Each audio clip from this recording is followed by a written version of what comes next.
할렐루야! 우리 주님께서 다시 살아나셨습니다. 부활의 기쁨과 소망이 우리 안에도 충만하기를 바랍니다. 아멘. 오늘 우리는 이 부활절을 수주 전부터 기대하며 또 기다리고 준비하고 있었습니다.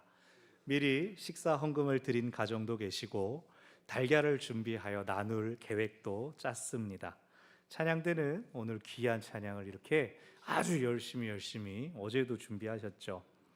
무엇보다 우리 모두가 기도하는 가운데 복된 오늘을 준비했습니다. 기도하면서 기다렸다라고 하는 것은 그 앞에 사순절을 보내는 동안에 놀 것도 참고 맛있는 것 먹는 것이나 즐거운 것 누리는 것도 조금씩 자제하고 의식했다는 뜻이죠. 오늘이 지났으니 이제 목장이나 또 기관별로 외출, 외식도 하시고 또 야유에 대한 계획들도 나누실 겁니다. 우리 교회는 작년처럼 6월 첫째 주에 전교인 야외 예배로 나갈 예정입니다. 그 준비도 또 함께 해 나갈 것입니다. 우리는 이토록 부활절을 맞아서 할 것도 많고 좋은 것도 많은데 오늘 본문에 나타나는 첫 번째 부활절은 사뭇 분위기가 다릅니다. 말씀을 통하여 첫 번째 부활절을 돌아보고 오늘 우리 부활절에 더 기억하고 더 간직할 것을 채우는 은혜가 있기를 바랍니다. 아멘. 예수님이 잡히실 때 이미 제자들은 뿔뿔이 흩어지고 말았습니다. 베드로는 대담하게도 예수님이 잡혀가신 대제사장의 집 마당까지 들어갔지만 자신을 알아보는 사람들을 향해 나는 예수를 알지 못한다고 3번이나 부인했죠. 예수님을 완전히 따라간 것도 아니고 그렇다고 완전히 도망쳐버린 것도 아니었던 베드로는 예수님을 3번 부인했을 때 마침 예수님과 눈이 마주치게 되고 그랬을 때 부끄러움과 슬픔을 감당하지 못해서 그 자리를 떠나 도망쳐버립니다. 하지만 예수님은 이미 그 밤이 오기 전에 그가 예수님을 부인할 것을 말씀해 주셨고 그의 믿음이 떨어지지 않기를 기도하셨습니다. 뿐만 아니라 너가 그 일을 겪더라도 후에 돌이켜 형제들을 굳게 하라라는 말씀을 주셨기 때문에 베드로는 완전히 절망하고 완전히 떠나버리지는 않았습니다. 예수님께서 십자가에 달려 돌아가실 때에는 어떤 제자도 곁에 보이지 않았습니다. 예수님을 장사 지낸 것도 공회원이었던 아리마대 사람 요셉이었죠. 이 모습을 멀리서 지켜본 것은 오직 갈릴리에서부터 따라온 여인들이었습니다. 그 여인들이 오늘 부활의 첫 증인들입니다. 모든 복음서가 부활을 처음 목격한 것은 여인들이었다고 전합니다. 성경이 기록되던 당시에도 여성의 사회적 지위가 낮았던 것을 생각해 본다면 복음서는 당시 사회의 고정관념에 정면으로 도전한다고 할 수 있습니다. 당장 오늘 본문에 나오는 제자들의 반응이 세상 사람들의 반응이었습니다. 우리가 11절을 먼저 보면 제자들이, 사도들이 여자들의 말을 듣고도 허탄하게 듣고 믿지 않았다. 헛소리로 여겼다는 겁니다. 여성들이었기 때문에 말해주는 것을 믿지 않은 것입니다. 그럼 후에 복음서를 기록할 때에는 좀 더 다른 사람들이 듣고 믿어질 수 있도록 남자를 첫 증인으로 바꿀 수도 있지 않았습니까? 제자들이 첫 증인이 되었으면 어땠겠습니까? 그러나 여성들이 증인이었다. 우리들은 그것을 처음에 믿지 않았다라고까지 기록한 것은 다소 모험이었습니다. 그러나 그것이 또 사실이었기 때문에 이렇게 당시에는 허튼 소리로 여겼던 그 기록들이 오히려 성경의 진실성을 밝혀준다고 할 수가 있습니다. 이 여인들은 예수님의 운명을 멀리서 지켜보았고 또 예수님의 시신이 장사되는 과정도 보았습니다. 예수님께서 운명하신 것이 오후 3시경이었고 이제 6시가 되면 날짜가 바뀌어서 안식일이 시작되기 때문에 시신은 향료를 바르거나 하는 일체 처리 과정이 생략된 채 급히 장사되었습니다. 그래서 여인들은 안식일이 지나자마자 예수님의 장례를 마무리 짓기 위해서 무덤을 찾아왔습니다. 그러나 그녀들이 본 것은 문으로 쓰는 돌이 입구에서 굴려져 열린 것과 시신이 없이 텅 빈 무덤이었습니다. 그녀들의 반응은 근심이었습니다. 장례를 마무리하러 왔는데 시신이 없어졌으니까요. 그때 문득 그녀들의 눈에 찬란한 옷을 입은 두 사람이 곁에 서 있는 것이 보입니다. 찬란한이라는 뜻은 번쩍이는 이라는 뜻입니다. 보통 사람은 번쩍이는 옷을 입을 수가 없을 테니 천상의 존재라고 생각하고 여인들은 두려워하며 그 앞에 엎드렸습니다. 그 두 사람이 여인들에게 말합니다. 어찌하여 살아있는 자를 죽은 자 가운데서 찾느냐. 예수님은 이미 죽음에서 살아나셔서 이제는 살아있는 자가 되셨다고 말해줍니다. 그는 여기 계시지 않고 살아나셨다. 우리도 증인일 뿐이다 라고 합니다. 그리고 이미 주님께서 갈릴리에서 다시 살아나리라고 하시지 않았느냐. 그가 십자가에 못 박히고 제3일에 다시 살아나야 하리라 라고 하셨다 확인시켜 줍니다. 그랬을 때에 오늘 8절에서 여인들이 분명히 예수님께서 하신 말씀을 기억했습니다. 정말로 그분은 말씀하신 대로 살아나셨구나. 그녀들이 눈으로 본 것, 그리고 기억으로 떠올린 것, 거부할 수 없게 된 예수님의 부활을 사도들에게 알렸습니다. 그러나 다시 11절에서 사도들은 여인들의 말을 믿지 않았습니다. 예수님의 말씀도 기억하지 못하고 그녀들이 본 것도 믿지 않습니다. 그것을 확인하는 방법이 있습니다. 어떻게 하면 됩니까? 무덤에 가보면 되죠. 베드로가 일어나서 무덤으로 달려갔습니다. 과연 무덤 안에 시신은 없고 시신을 쌌던 세마포만 있습니다. 빈 무덤을 확인했습니다. 예수님은 거기 계시지 않았습니다. 그러나 이어지는 베드로의 반응은 신통하지 않습니다. 그는 놀랍게 여겼지만 집으로 돌아가는 게 다입니다. 여인들처럼 부활의 증인이 되지 않고 그저 놀랄 뿐입니다. 똑같이 빈 무덤을 보았지만 반응은 무덤덤합니다.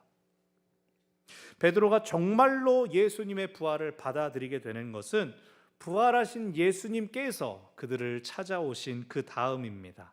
예수님께서 제자들 앞에 나타나셔서 어찌하여 두려워하고 의심하느냐 말씀하시고 그들 앞에서 내가 유령이 아닌 걸 보여주마, 구운 생선을 받아 잡수시는 걸 보여주십니다. 그러면서 직접 말씀을 가르쳐 주셔서 성경을 깨닫게 하십니다. 그제서야 부활을 믿고 받아들이게 되었습니다. 부활은 이처럼 놀랍고 쉽게 믿어지지 않습니다. 오늘 부활주의를 맞이한 우리는 스스로에게 이렇게 질문해야 됩니다. 빈 무덤은 나에게 어떤 의미가 있는가? 여인들은 그리고 베드로는 그저 비어있는 무덤만 보았기에 근심하고 놀랐습니다. 예수님의 말씀을 바로 기억하지 못하고 도움을 받아야 했습니다. 그런데 오늘 우리는 그 모든 것을 다 알고 있습니다.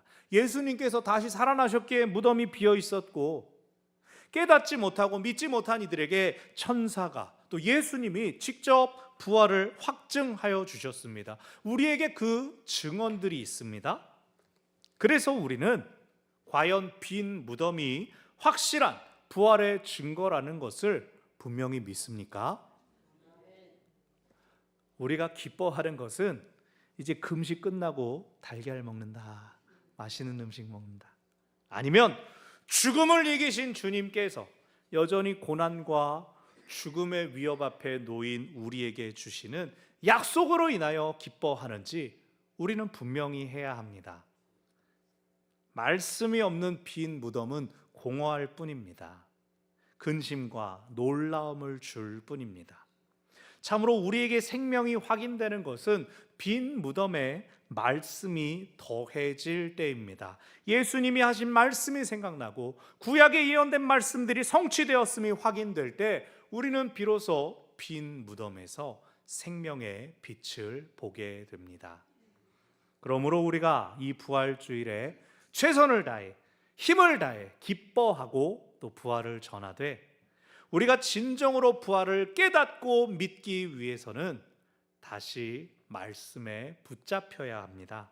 우리가 성경을 읽고 또 읽지만 의미가 또 새롭고 또 새롭습니다. 우리 삶이 급변하기 때문에 말씀이 주는 의미와 교훈도 매일 새롭습니다. 그러므로 늘 말씀 안에 거하기를 힘써야 합니다. 특별 새벽 기도회는 끝났지만 계속 말씀의 자리를 사모하시기를 바랍니다. 시편 46편 5절에서 새벽에 내가 너를 도우리라 하나님이 말씀하십니다. 하나님의 도움을 입기 원하십니까? 그렇다면 나의 밤을 줄여서 새벽을 깨우시기를 바랍니다. 내 삶의 분주함을 스스로 바꾸고 고칠 수가 없다면 유튜브로 말씀을 잡수시기를 바랍니다. 시간을 정해서 말씀을 듣고 말씀을 붙잡고 기도하시기를 바랍니다. 내가 하나님께 시간을 내어드리지 않으면서 어느 틈에 하나님의 역사를 볼 수가 있겠습니까? 공허한 빈 무덤으로 만족하지 않으시기를 바랍니다. 빈 무덤에 하나님의 말씀을 채우시기를 바랍니다. 아멘. 또한 어떤 한 사람의 경건과 열심이 우리 전체를 이끌 수가 없습니다. 우리가 함께 말씀 안에 거할 때 말씀이 우리를 주장하실 것입니다. 하나님께서 우리 안에 우리를 통해 하시고자 하는 일이 말씀으로 나타날 것입니다. 그러므로 우리는 모이기를 힘쓰며 예배뿐 아니라 식사와 교제 모든 자리에서 말씀을 기억하고 기도에 힘써야 할 것입니다. 빈 무덤의 공허함을 말씀으로 채울 때 우리도 여인들처럼 진정으로 부활의 증인이 될 것입니다. 우리가 다 전하지 못해도 우리의 말이 허탄하게 들려질지라도 부활하신 예수님께서 직접 제자들을 찾아가 주시고 만나 주시고 믿게 해 주셨습니다. 우리 스스로가 우리 시도를 허탄하게 여기지 않고 이 부활의 소식 전하기를 힘쓴다면 주님도 친히 당신의 살아계심을 드러내시고 증거하실 것입니다. 그러므로 우리는 계속 말씀을 붙들고 또한 부활을 전파하는 것, 그것이 앞으로 우리에게 주어지는 사명입니다. 아멘. 말씀을 정리합니다. 예수님의 무덤이 비어 있었다. 이것은 역사적인 사실입니다. 그런데 똑같이 빈 무덤을 보고도 어떤 사람들은 제자들이 시신을 훔쳐갔다고 말하고, 심지어는 예수가 죽은 것이 아니라 잠깐 기절했다가 깨어서 돌을 옮기고 걸어 나갔다고 말하는 사람들도 있습니다. 부활을 도저히 못 믿겠으니까 차라리 더 말이 안 되는 쪽을 선택합니다. 우리가 말씀으로 채워질 때 빈 무덤은 부활의 증거가 됩니다. 예수님께서 살아나신 부활뿐만 아니라 장차 우리에게 약속된 부활의 증거가 됩니다. 영원한 생명의 약속이 우리에게 있으니 빈 무덤을 넘어 생명의 말씀을 전파하여 많은 사람을 옳은 대로 인도하는 부활의 증인으로 쓰임받는 우리 모두가 되기를 바랍니다. 아멘. 기도하겠습니다. 우리를 위하여 죽으신 주님께서 또한 우리를 위하여 하나님의 다시 살리심을 입으셨습니다. 그리고 그 주님의 죽으심과 부활은 우리가 장차 하나님 나라를 향하여 따라가야 할 길입니다. 그것을 기억하면서 빈 무덤이 비었구나, 예수님이 살아나셨는가 보다 라고 습관적으로 고백하고 끝나는 것이 아니라, 주님, 나의 빈 무덤에도 하나님의 말씀 채워 주시옵소서. 약속 가운데 이루어진 것을 보게 하시고 생각나게 하여 주사 참으로 부활의 능력을 바라며 기꺼이 내 자신 주님을 따르는 길 나아가게 하여 주시옵소서. 부활의 이 기쁨이 우리 안에서만 머무르지 않게 하여 주시고 우리가 또 다른 사람에게 이 부활의 기쁨과 감격을 전달하게 하여 주시옵소서. 우리의 입술에 함께 하시고 우리의 삶을 주장하여 주시옵소서. 예수님의 이름으로 기도합니다. 아멘. 찬송가 165장 함께 부르고 마지막